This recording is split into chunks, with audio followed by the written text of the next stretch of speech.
سلامونه د جاپان سکالرشیپونو په اړه لنډه ویډیو درته لرم، هیله ده چې راسره خوښه یې کړئ. شوي دي سکالرشیپ ډاټ اپ لخوا درته دا اوپن کومه دي چې ته زه راځم.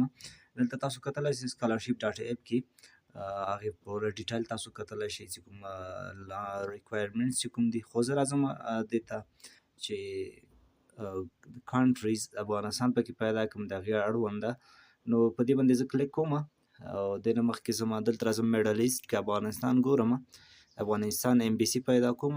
نو دا د افغانستان ام بي سي چې کله ما پیدا کړه دلته موږ ته واضح ویلي چې تاسو دغه د ایکس پاڼه وګورئ او دې کې ټول ډیټیل تاسو ته زه دا اوپن کوم اوس دې ځینه کله چې زه دا اوپن کړم په ایکس کې به ما سره اوپن شي.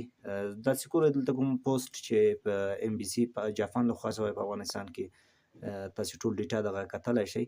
نو بیا دغه تاسو سبمیټ ایمیل هم کتلی شئ، لاندې دلته ټول تاسو ډک کړئ. نو اوس درته ریکوایرمنټ ښیم چې کوم ریکوایرمنټ دي د دې هغه میډیکل سرټیفیکیټ د اپلیکیشن فورم د سټډي پلان د ریسرچ په دې اړه لږ درته معلومات درکوم.